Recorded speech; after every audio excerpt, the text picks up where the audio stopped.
কৃষিমন্ত্রী বীর মুক্তিযোদ্ধা ডক্টর মোহাম্মদ আব্দুল শহীদ বলেছেন, সুনামগঞ্জের মাটি এত উর্বর যে চাষ করলে লাভবান হওয়া যায়। শুক্রবার 19 এপ্রিল সকাল 11টায় সুনামগঞ্জ সদর উপজেলায় লক্ষণশ্রী ইউনিয়নের দেখার হাওরে ধান কাটা উদ্বোধন শেষে এক কৃষক সমাবেশে প্রধান অতিথির বক্তব্যে তিনি একথা বলেন। সুনামগঞ্জ জেলা প্রশাসন ও জেলা কৃষি সম্প্রসারণ অধিদপ্তর যৌথভাবে এই সমাবেশের আয়োজন করে। কৃষিমন্ত্রী জানান, 7 জেলার হাওরে ধান কাটার জন্য 4,341টি কম্বাইন্ড হারভেস্টার মেশিন দেওয়া হয়েছে। তিনি জানান, সুনামগঞ্জে 834টি হারভেস্টার মেশিন দিয়ে ধান কাটা শুরু হয়েছে।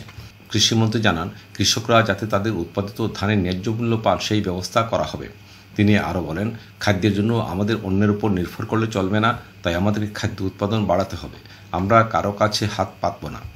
সুনামগঞ্জের জেলা প্রশাসক মোহাম্মদ রাশেদ ইকবাল চৌধুরীর সভাপতিত্বে ও সদর উপজেলা সহকারী কমিশনার ভূমি এমদাদুল হক শরীফের সঞ্চালনায় কৃষক সমাবেশে বিশেষ অতিথির বক্তব্য রাখেন সাবেক পরিকল্পনা মন্ত্রী এম.এ. মান্নান, জনপ্রশাসন মন্ত্রণালয় সংক্রান্ত স্থায়ী কমিটির সভাপতি সুনামগঞ্জ 4 আসনের সংসদ সদস্য ডক্টর মোহাম্মদ সাদিক, সুনামগঞ্জ 1 আসনের সংসদ সদস্য অ্যাডভোকেট রঞ্জিত চন্দ্র সরকার, পানি সম্পদ মন্ত্রণালয়ের সচিব নাজমুল আহসান, কৃষি মন্ত্রণালয়ের অতিরিক্ত সচিব ডক্টর মলয় চৌধুরী, বিএডিসির মহাপরিচালক আবদুল্লাহ সাইদ, কৃষি সম্প্রসারণ অধিদপ্তরের মহাপরিচালক বাদল চন্দ্র বিশ্বাস, সুনামগঞ্জের পুলিশ সুপার মোহাম্মদ এহসান শাহ, কৃষি সম্প্রসারণ অধিদপ্তরের উপপরিচালক বিমল চন্দ্র সোম, জেলা আওয়ামী লীগের সাধারণ সম্পাদক নোমান বখত পলিন, সদর উপজেলা পরিষদ চেয়ারম্যান খায়রুল হুদা চপল, সিলেট সেচ বিভাগের তত্ত্বাবধায়ক প্রকৌশলী প্রণজিৎ কুমার দেব ও কৃষক শফিকুল ইসলাম।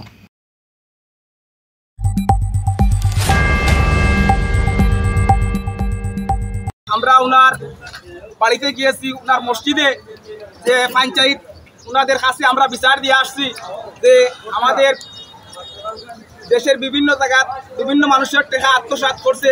কেউর 1 লাখ, কেউর 5 লাখ, কেউর 10 লাখ, কেউর 15 লাখ, কেউর 1 কোটি, কেউর কানাডা নিব, কেউর ওমান নিব, বিভিন্ন জায়গায় বিভিন্ন জনরে বিভিন্ন প্রলোভন দেখিয়ে আমাদের কাছ থেকে টাকা নিছে।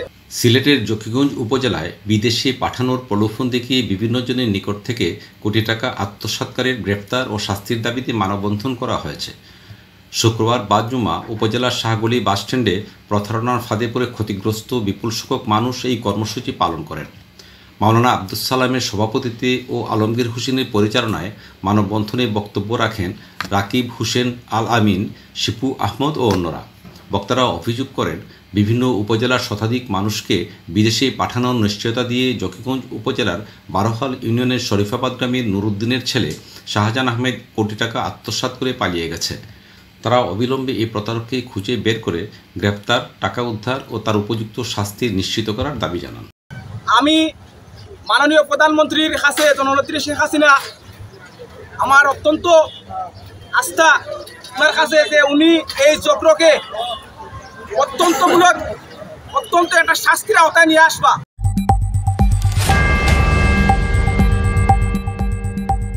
হবিগঞ্জের মাধবপুর উপজেলার চৌমুহনী ইউনিয়নের জয়পুর গ্রামে এক ছেলের নির্যাতনে অতিষ্ঠ হয়ে বাবা মা শেষ পর্যন্ত পুলিশের শরণাপন্ন হতে বাধ্য হয়েছেন। মাধবপুর থানায় উপজেলার জয়পুর গ্রামের গুলাম আলী লিখিত অভিযোগ করেছেন, তার ছেলে শওকত আলী খুবই খারাপ ও উচ্ছৃঙ্খল প্রকৃতির লোক। সে বাবা মাকে ভরণ পোষণ না দিয়ে উল্টো টাকা পয়সার জন্য তাদের উপর চাপ সৃষ্টি করে, এমনকি তাদেরকে নির্যাতন পর্যন্ত করে। ছেলের নির্যাতন থেকে বাঁচতে বাবা গুলাম আলী ও মা সাহেরা খাতুন বাড়ি ছেড়ে অন্যখানে আশ্রয় নিয়েছেন। এই পরিস্থিতিতে গুলাম আলী বৃহস্পতিবার 18 এপ্রিল মাধবপুর থানায় লিখিত অভিযোগ করেন। মাধবপুর থানার ওসি রকিবুল ইসলাম খান জানান, এ বিষয়ে দ্রুত পদক্ষেপ নেওয়া হবে।